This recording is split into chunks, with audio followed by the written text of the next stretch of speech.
지난주에 오후 예배 드릴 때 출애굽기를 말씀을 드렸는데요. 그때 성경은 이런 어떤 맥락이 있다라고 말씀을 드렸습니다. 성경은 죄, 구원, 섬김이라는 맥락이 있습니다. 그러니까 성경을 볼 때 이런 죄가 나오고 죄에 대해서 구원이 나오고 구원받은 사람의 섬김에 대한 이야기가 나옵니다. 그래서 저는 다음 주부터는 창세기 3장을 근거로 해서 죄에 대해서 다룰 거고요. 요한복음 3장을 근거로 해서 구원에 대한 이야기를 다루려고 합니다. 그 전에 누가복음 7장을 통하여서 하나님의 사랑에 대한 이야기를 잠깐 다루려고 합니다. 어느 날 여인이 눈물이 범벅이 되어서 경찰서를 찾아옵니다. 선생님, 제 남편을 좀 찾아주세요. 그 사람이 없어졌어요. 그 사람이 갑자기 실종이 되었습니다. 부인 진정하세요. 남편이 언제 실종이 되었나요? 일주일 전쯤 됩니다. 그러면 왜 오늘 신고하시죠? 오늘이 남편의 봉급타는 날입니다. 이렇게 이야기했어요. 남편이 필요한 것이 아니라 봉급이 필요한 것이죠. 월급이 필요한 것이었습니다. 여러분, 기독교가 뭘까요? 기독교는 예수를 믿는 종교입니다. 우리가 교회를 나오잖아요. 우리가 뭘 믿는 거죠? 예수를 믿는 겁니다. 신앙생활이 뭘까요? 신앙생활의 제일 핵심은 뭐냐면 그분 예수와 인격적인 관계를 맺는 겁니다. 우리 보통 교회를 처음 나올 때 복을 받기 위해서 나오기도 합니다. 뭔가 문제가 해결되기 위해서도 나옵니다. 그러나 신앙생활을 깊이 가면 갈수록 여러분들이 기독교란 뭔가, 신앙생활은 뭔가라고 생각할 때 제일 중요한 것은 뭐냐면 예수와의 관계인 것입니다. 어떤 관계를 맺느냐라는 거죠. 여러분들이 어떤 반응이 나옵니다. 사람은 관계에서 반응이 나오는 거거든요. 예수와 어떤 관계를 맺고 있느냐, 예수와 어떤 사랑의 관계를 맺고 있느냐에 따라 그 사람의 행동이 나오고 그 사람의 행태가 나오게 되어 있습니다. 예수께서요, 믿지 않는 사람들에게 뭐라고 하시냐면 네가 나를 믿느냐라고 물으십니다. 믿는 사람에게는 베드로에게 물어봤던 것처럼 네가 나를 사랑하느냐라고 묻는 겁니다. 항상 여러분들에게 하나님이 우리에게 질문하시는 게 뭐냐면 네가 나를 사랑하느냐라는 겁니다. 그러니까 오늘 말씀은 사랑에 대한 이야기입니다. 저는 사랑에 대해서 이렇게 말씀을 준비하면서 참 어떻게 말씀을 전할까라고 고민하면서 기도를 참 많이 했던 것 같습니다. 여러분들이 오늘 말씀을 통하여서 정말 예수와 깊은 관계, 그 사랑에 만들어내는 실천, 양태, 행동이 나타나는 우리 모두가 되기를 소망합니다. 오늘 두 명의 인물이 등장합니다. 한 사람은 바리새인 시몬이고요. 한 사람은 이름도 없는 여인입니다. 이 여인은 어떻게 표현되냐면 37절에 보면 죄를 지은 한 여자로 등장합니다. 남에게 이름도 불릴 수 없는 죄를 지은 한 여자, 이렇게 불렸습니다. 얼마나 비참합니까? 이름도 없고 그냥 여자라고도 하지 않고 죄를 지은 여자라는 비참한 여자의 모습을 보여줍니다. 그리고 이 여자는 말 한마디가 없습니다. 그러나 이 여자의 행동이 말 100마디보다도 더 강력한 메시지를 우리에게 주고 있습니다. 이 여인이 지금 바리새인 시몬의 집에 들어와 있습니다. 어떤 특별한 식사에는 사람들이 그 자리가 개방되어 있는 거예요. 초대받지 않은 손님들도 얼마든지 찾아와서 랍비의 가르침도 배울 수 있었던 것이 이 당시 사회입니다. 우리도 옛날에 시골에서는 집에 잔치가 있으면 누구나 와서 먹을 수 있었던 것이 우리 사회입니다.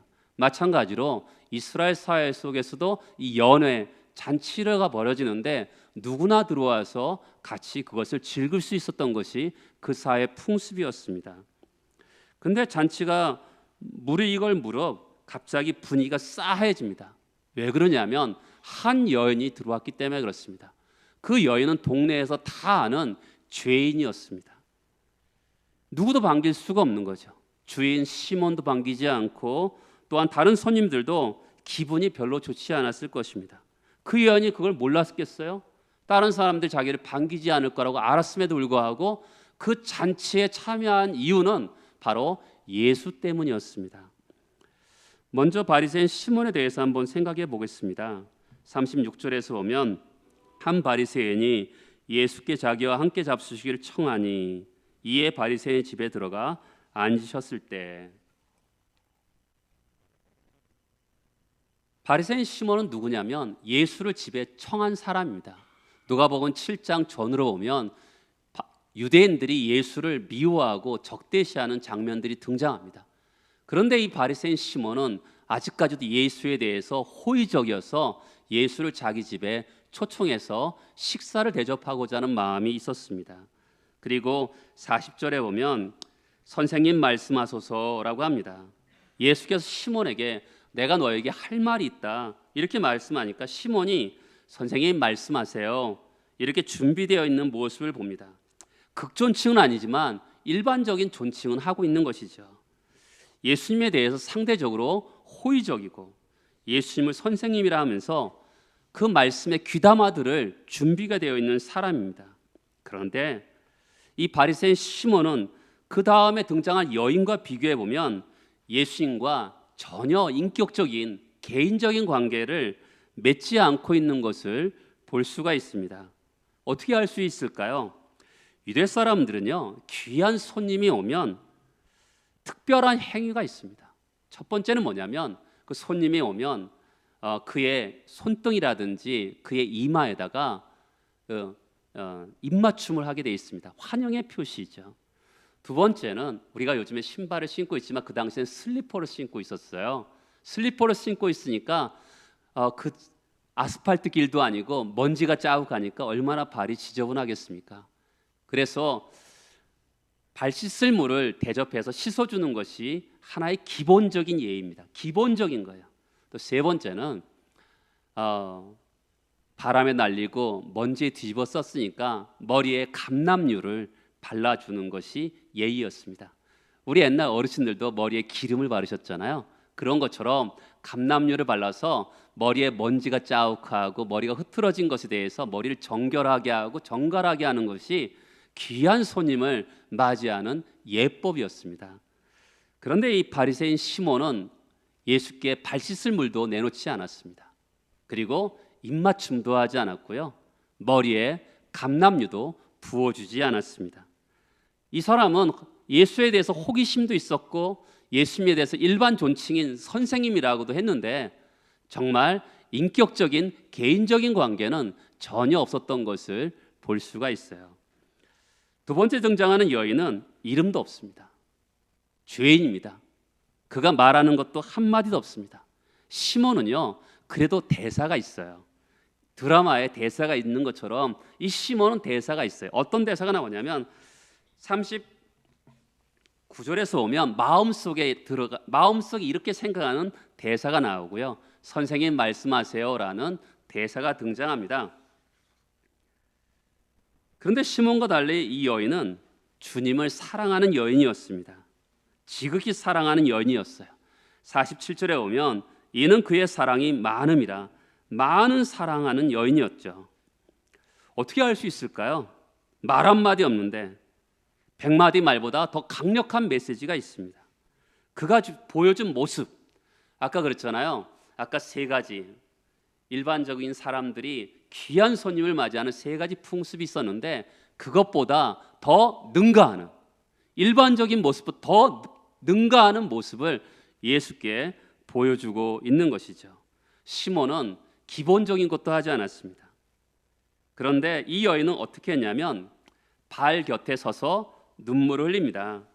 37절과 38절에서 보면 8가지 동사가 나옵니다. 이 여인의 행동을 8가지 동사를 가지고 계속적으로 흘러가는 것을 볼 수가 있어요. 그 중에서 큰 것을 얘기하면 눈물로 발을 씻깁니다. 여러분, 눈물로 어떻게 발을 씻길 수 있을까요? 여러분들이 서서 있는데 예수님께서 우리나라처럼 음식을 앉아서 먹는다면 눈물이 발에 떨어질 수가 없어요. 어떻게 발에 떨어질 수가 있을까요? 그것은 유대인들의 식사법을 알아야 돼요. 유대인들은 어떻게 식사했냐면 식탁에다가 머리를 댑니다. 가까이 머리를 대고 오른손으로 밥을 먹습니다. 이거 로마 시대에도 그림을 보면 그들이 누워서 이렇게 식사를 하는 모습을 볼 수가 있어요. 이거 우리나라처럼 식탁이 높은 식탁이 아니라 소파만한 높이의 탁자에서 밥을 먹는 겁니다. 근데 비스듬히 누워서 밥을 먹으니까 머리는 식탁에 있고 발은 저쪽에 뻗어 있으니까 그 발끝에서 이 여인이 예수님께 눈물을 흘리면서 그의 머리의 털로 예수의 발을 닦고 있는 거죠. 성경에서 보면 발을 적신다는 이 표현은요, 비가 억수로 내리는 표현을 쓰고 있어요. 눈물이 얼마나 펑펑펑 쏟으면 비가 내리는 것처럼 표현하고 있는 것일까요? 그 다음에 입을 맞춥니다. 보통 아까 귀한 손님이 오면 그 이마나 손에다가 입맞춤을 하는데 이 여인은 어디다가 입맞춤을 합니까? 발에다가 입맞춤을 하는 거죠. 발을 깨끗하게 물로 씻어서 거기다 입맞춤을 하는 것이 아니라 젖은 눈물로 머리털로 발을 씻으니까 그래도 좀 더럽지 않았을까요? 근데 거기다가 입맞춤을 하고 있는 거죠. 근데 어느 정도로 하고 있습니까? 45절에 보면 입맞추기를 그치지 않는 거예요. 쉬지 않고 숨이 멈출 만큼 계속적으로 입맞추기를 하고 있는 거죠. 그 다음에 머리에 향유를 붓습니다. 보통 그 당시 감람유로 머리에 붓는 거죠. 머리를 정결하게 하고 깔끔하게 하기 위해서 감람유를 부었는데 이 여인은 값비싼 향유를 부었어요. 그렇죠? 이 여인의 행동은 어땠을까요? 우리는 지금 단순하게 눈물로 머리털로 이렇게 발을 적시고 머리털로 씻고 향유를 부어서 또한 그에게 입맞춤을 하는 모습을 그냥 단순하게 빠르게 시간이 흘렀을 거라고 생각하는데 잘 보면요, 성경을 보면 시간이 오래 걸렸어요. 단계적으로 되는 거거든요. 아까 8가지 동사로 돼 있잖아요. 8가지 동사니까 시간이 오래 걸렸어요. 한참 눈물을 정말 소나기처럼 흘러서 머리털로 닦고 그 다음에 입 맞추는 것을 계속으로 그치지 않고 그리고 향유를 붓고 이것이 많은 시간이 흘렀을 거예요. 사람들이 그것을 보고 있었던 거죠. 죄인입니다. 죄인이 하는 모습을 보고 있는 거죠. 오늘 본문을 자세히 보면 이 여인이 예수님을 처음 만난 것 같지는 않습니다. 특별한 은혜를 받은 여인이었던 것이죠.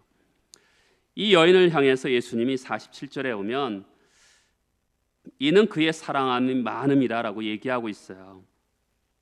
예수를 향해서 어떤 사람 향해서 이런 사랑을 해보신 적이 있습니까? 사랑은 반드시 뭘 요구하냐면 희생을 요구합니다. 낭비예요. 그렇죠? 우리가 효과적으로 경제적으로 사랑할 수는 없습니다. 사랑은 낭비거든요. 어떤 것을 따지고 계산하는 것보다 여러분 성령으로 우리가 보통 신앙생활에 영적인 본능이 있거든요. 영적인 본능으로 행할 때는요 낭비하게 돼 있어요. 인간의 계산으로는요 절대로 사람은 계산적입니다. 그런데 하나님의 은혜가 임하면 영적인 본능이 내 내면에서 발동이 되면서 계산하지 않아요. 절대로 계산하지 않습니다. 여러분 신앙생활할 때 꼭 보세요. 하나님의 사랑이 임하고 은혜가 임하면 영적인 본능이 내 안에서 막 움터오르면서 계산하지 않고 하나님께 충성하는 우리의 모습을 볼 때가 있거든요. 간혹 어떤 부부가 목사님 저는 할 도리 다 했습니다. 여러분 사랑은요 절대로 그런 말 할 수가 없어요. 최선을 다했다고 할 수 있지만 할 도리 다 했다. 여러분 사랑을 해도 부족한 것이지 어떻게 다 했다고 할 수가 있겠어요. 주님 보시기에 이 여인은 사랑이 많은 여자였습니다. 아마도 이 여인의 마음에는 정말 주여 저는 부족자란 자입니다. 그러면서 어떻게 하고 있어요? 예수의 발에 입을 맞추고 있는 것이죠. 사랑이라는 건 이런 것 아닙니까? 정말 낭비적인 사랑을 하고 있는데도 전혀 낭비하고 있지 않는 거죠. 좀 더 주고 싶은데 더 못 드려서 안달인 것이 우리의 신앙 아니겠습니까? 근데 예수께서 우리를 위해서 목숨까지 주셨는데 어느 날 이렇게 신앙생활하다 보면 내가 계산하고 있어요. 그 계산하고 있는 나의 모습을 보면서 참 슬플 때가 있어요. 그렇구나. 하나님이 나에게 정말 은혜를 베푸셨는데 내가 계산하고 있구나라고 생각하면서 참 마음이 아플 때가 있는 것 같습니다. 사랑하는 여러분, 사랑은 낭비가 따르는 것입니다. 사랑은 과도하다고 생각하지 않습니다. 여러분, 이 여인의 행동을 보세요. 과도하죠. 그렇죠? 눈물로 머리카락으로 닦고 얼마나 과도해요. 향유를 붓잖아요. 감람유 정도면 되거든요. 향유는 1년치의 월급을 붓는 건데 얼마나 세상적으로 아까워요. 근데 과하다고 하지 않는 거죠. 여러분 마음은 어떻습니까? 주님을 향해서 여러분 마음이 아까운 것이 있습니까? 머릿속으로 자꾸만 계산이 되고 있습니까? 오늘 이 여인을 통해서 말 한마디 없지만 이 여인은 우리에게 어떤 교훈을 주고 있는 것이죠. 이 여인이 하고 있는 모든 일이 어디에 있어요? 발에다 하고 있습니다. 발에다 눈물 쏟고요, 발을 머리카락으로 닦고 있고요, 발에다 향유를 붓고요, 발에다가 입맞춤을 그치지 않고 있는 거죠. 무슨 표현일까요? 그것은 나는 이 정도밖에 안 되는 인간입니다라는 거죠. 보통 사람들은 손등과 이 볼에다 하는데 발에다 하고 있잖아요. 우리가 신앙생활을 할 때 누구에게 어떤 표현할 때 나가 너무 부족합니다라고 얘기할 때 그 표현 아니겠어요? 내가 차마 당신에게 어떻게 볼에다가 손등에다 하겠어요? 입맞춤 발에다 할 수밖에 없는 나는 그렇게 부족한 존재입니다라는 표현을 하고 있는 거죠. 주님이 여러분과 저를 보시고 그의 사랑이 많음이라 이런 삶을 살아가고 있습니까? 여러분, 성도답다는 게 뭐예요? 성도답다는 거는요, 바로 이거예요. 예수께서 우리를 향해서 너는 사랑이 참 많구나, 이것이 바로 성도다운 거거든요. 왜 그렇죠? 기독교가 만드는 기적은요, 우리 자신이 얼마나 자기중심적이에요. 나밖에 몰라요.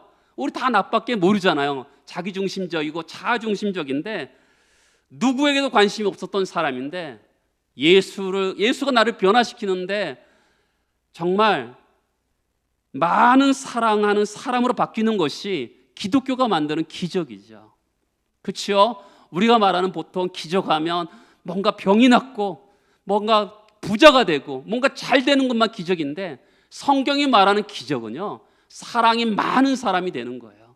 그게 성경이 말하는 거죠. 관계적인 거잖아요. 예수와 관계 갖고 그 관계를 맺는 양태로 나오는 사랑이 많은 것이 성경이 말하는 기독교가 만들고 싶은 그 인간상이 그것입니다. 어떻게 사랑할 수 있을까요? 우리가 오늘 44절에 보면 이 여자를 보느냐, 이 여자를 보고 있거든요. 그러면서 39절에 보면 이 여자가 누구며 이 여자가 누구지? 이렇게 얘기하고 있는 거거든요. 죄인인 거 알고 있어요. 다른 성경에 보면 마태, 마가, 요한복음에는요, 이 여인이 향유를 부으니까 사람들이 다 뭐라 그러죠? 이 향유가 얼마인데? 라면서 돈에 대해서 가치를 따지는데 누가복음은 이 여자가 누구냐? 이것에 관심을 갖고 있는 거죠. 그때 예수는 뭘 관심이 갖냐면 이 시몬은 이 여자가 죄인인 것에 관심이 있거든요. 근데 예수는 뭐에 관심이 있냐면 바로 그의 사랑이 많음이라 이렇게 말씀하고 있는 거죠. 어떻게 이렇게 많은 사랑을 할 수 있을 걸까요? 바로 41절에 43절에 오면 500데나리온의 빚진 자와 50데나리온의 빚진 자가 나옵니다. 500데나리온은 500일에 일을 해야지만이 벌 수 있는 돈입니다. 안식일도 지켜야 되니까 2년치 정도의 월급이라 볼 수가 있어요. 50데나리온은요, 한 2달치의 월급이라 할 수 있는 거죠. 그때 바리새인에게 누가 더 사랑하겠냐니까 탕감을 많이 받은 자라고 이야기하고 있는 것입니다. 여러분, 바리새인 시몬은 뭘 봤어요? 그 여인의 죄를 봤습니다. 근데 예수님은 뭘 봤습니까? 그 여인의 사랑을 보고 있는 것이죠. 우리가 보통 이해가 안 되는 게 이 사람이 죄가 사해졌다, 내 죄 사함을 받았다, 내가 구원받았다 이렇게 얘기하고 있으니까 향유를 많이 붓고 또한 머리털로 예수의 발을 씻어야지만이 구원받는가? 행위로 구원받는가? 이런 생각이 드는데요, 이 헬라어 성경을 보면 과거 완료형을 쓰고 있어요. 이미 예수를 만난 거예요. 그 전에 만나서 믿음이 만들어내는 사랑을 하고 있다라고 볼 수가 있는 거죠. 여러분, 누가복음은 이런 형태를 떼요. 앞에 보세요. 앞에 7장에 보면 1절에 보면 백부장에 대해서 나와요. 백부장이 어떤 믿음을 보여주고 있습니다. 예수께서 그 백부장의 집에 종을 구원하기 위해서 갑니다. 예수님, 우리 집에 오는 것을 감당할 수 없습니다. 말씀만 하세요. 그러면 저희 종이 낫겠습니다라고 얘기해요. 그렇잖아요. 그렇게 얘기해요. 근데 이 백부장도 분명히 예수를 언젠가 만난 경험이 있는 사람입니다. 그 믿음이 그냥 나오는 게 아닌데 그와 하나님의 이야기만 있는 거지 성경엔 기록되어 있지 않아요. 마찬가지로 누가복음 오늘 7장의 본문도 마찬가지죠. 이 여인은 예수를 언젠가 만난 거예요. 그가 경험한 거죠. 근데 그가 언제 만났는지 경험한 건 분명한데 그 이야기는 나오지 않죠. 예수와 그 여자의 이야기만 따로 있는 겁니다. 그러니까 내 죄 사함을 받았느니라, 이미 구원받은 여자예요. 공개적으로 이미 구원받았음을 선포할 뿐이지 이미 구원받은 그 믿음이 만들어내는 사랑을 이야기하고 있는 거죠. 백부장의 믿음은 어떤 믿음입니까? 이만한 믿음이죠. 예수께서 가능합니다, 말씀만 하셔도 가능합니다라는 믿음을 이야기하고 있다면 이 사랑 많은 여자는요, 그 믿음은 사랑이 나오는 믿음이 된 거죠. 우리 보통 믿음하면 어떤 믿음이죠? 하나님이 천지를 창조하셨어. 창조적인 믿음. 또 이 하나님은 역사하셔. 나에게 살아계셔서 역사하시는 그 믿음. 하나님께서 예수 그리스도 이 땅에 보내셔서 우리를 구원하셨어. 구원하는 믿음. 근데 이 여인을 통해서 우리에게 주고자 하는 믿음은 어떤 믿음입니까? 그 믿음이 사랑을 만들어내는 믿음을 얘기하고 있는 것이죠. 하나님을 사랑하는 믿음이죠. 여러분, 어떻게 하면 이런 사랑을 할 수가 있을까요? 어떻게 하면 기독교가 말하는 사랑, 예수를 사랑해야지만이 진정한 내가 예수를 믿는 거잖아요. 내가 어떻게 잘 되는 것이 아니라 예수를 사랑하고 그분과 관계를 맺고 교제하는 거 아니겠습니까? 어떻게 그럴 수가 있을까요? 오늘 말씀에 더 탕감받은 여인이 더 사랑하니까 죄를 더 많이 지어야지만이 예수를 더 사랑할 수 있을까요? 여러분, 우리는 이미 죄인이잖아요. 부패한 죄인입니다. 그렇죠? 우리는 다 부패한 죄인이에요. 지금 바리새인 시몬도 죄인이고요, 이 여인도 죄인입니다. 그런 다른 것이 있죠. 이 여인은 자기가 죄인인 것을 알고 있는 사람이고요, 바리새인 시몬은 자기가 죄인인 것을 모르는 사람이에요. 제가 우리 교회 성도들 보면 착하고 정말 존경스럽고 참 훌륭하고 장점이 많은 분들이에요. 그런데 여러분, 그런 분들이 위험할 수 있어요. 왜냐하면 자기가 죄인지 모르는 거죠. 그렇죠? 바리새인 시몬처럼 자기가 죄인지 모르기 때문에 사랑이 만들어내는 그 믿음이 없을 수가 있어요. 그 믿음으로 말미암아 사랑이 나와야 되는데 그 용서받은 간격이 없으니까 그 사랑이 나오지 않는 거죠. 그것을 이사야서는 뭐라 그러냐면 마당만 밟고 돌아간다고 얘기하고 있는 거죠. 예배당에 오는데요, 여러분, 예배가 뭡니까? 하나님을 섬기는 거잖아요. 하나님과 교제하고 주님, 제가 주님을 사랑합니다라고 찬양하고 주님께 사랑을 고백하는 게 예배 아닙니까? 그런데 그 사랑의 고백도 없이 그냥 돌아가는 거죠. 그러니까 성경은 뭐라 그래요? 그것을 마당만 밟고 그냥 아무 의미 없이 예배 드리고 간다라고 표현하고 있는 거죠. 그러면 어떤 사람이 하나님의 사랑을 깨달을 수 있을까요? 그것은요, 자신의 바닥을 본 사람만이 하나님의 사랑을 깨달아요. 자기의 본성을 보고 충격을 받은 사람만이, 여러분, 자기가 너무 보잘것없어야지만, 없다고 생각해야지만이 예수의 발에다가 입맞춤 하는 거 아니겠습니까? 차마 그의 얼굴이나 손등에 차마 할 수가 없는 거예요. 남은 너무 부족한 자라고 인식하는 거죠. 성경에 나오는 모세도, 다윗도, 사도 바울도 처절하게 밑바닥까지 내려간 인생을 살았습니다. 모세 얼마나 학벌 좋고 정말 병법과 지리와 역법에 능한 사람이었습니까? 그것뿐입니까? 신앙도 좋아요. 유대인들을 사랑했던 사람입니다. 근데 하나님 쓰십니까? 쓰시지 않아요. 왜요? 아직 그가 자기 자신을 보는 밑바닥 생활을 경험하지 못했기 때문에 그렇습니다. 그를 광야 학교에 보내시죠. 80세대에서 모세를 부릅니다. 하나님, 나는 할 만한 자가 아닙니다. 그런 일을 할 만한 인물이 아닙니다. 자기의 실체를 보죠. 그때부터 믿음으로 아니면 갈 수 없는 길을 가요. 여러분, 200만 명의 대군을 모세의 능력으로 자질로 그를 끌고 갈 수 있을까요? 절대 안 되거든요. 믿음으로만 하는 거예요. 하나님을 신뢰하고 의지하면서 진짜 신앙의 길을 내딛는 거죠. 왜요? 자기는 아무것도 할 수 없다고 생각했거든요. 나싱, 나는 아무것도 할 수 없는 인간입니다. 그래야지만이 하나님을 의지하지 않겠어요? 다윗은 10대 골리앗을 물리치죠. 이미 왕으로 기름 부음 받았어요. 왕이 재질도 있고 믿음도 있어요.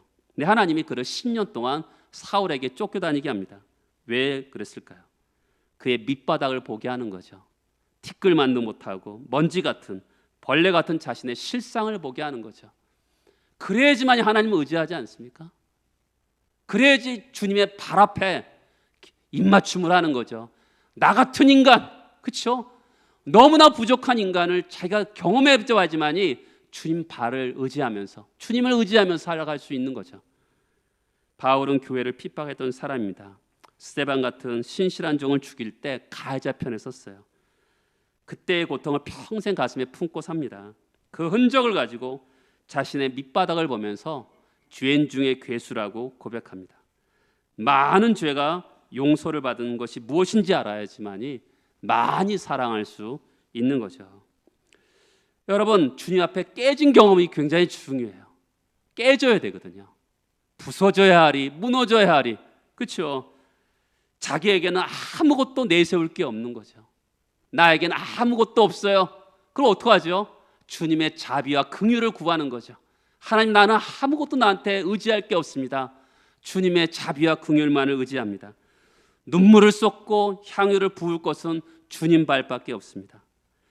그렇죠? 나는 부족한 인간이고 나는 주님 발 앞에 무릎 꿇을 수밖에 없는 정말 그 정도밖에 안 되는 인간입니다라고 고백하는 거죠. 기독교가 여기에 있죠. 기독교가 만들어낸 기적과 역사가 뭐죠?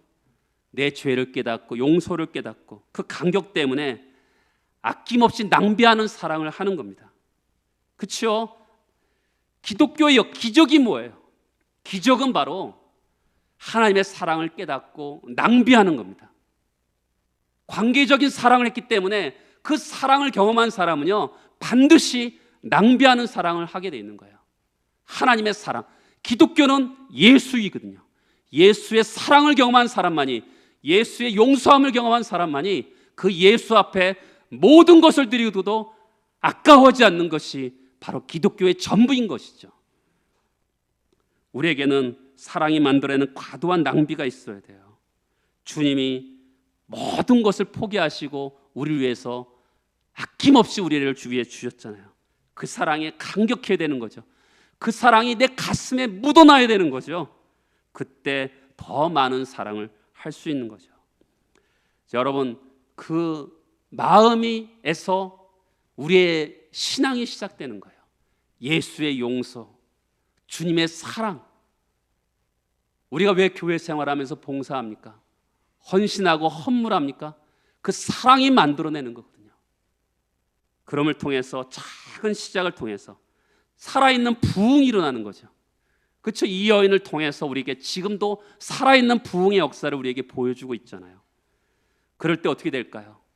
우리에게 있는 작은 사랑이 흘러넘쳐서 예수를 향한 그 사랑, 나를 용서하시고 십자가에 죽으신 그리고 부활 생명을 허락하신 그 예수 앞에 감격과 사랑을 갖고 남은 여생을 살게 될 것입니다.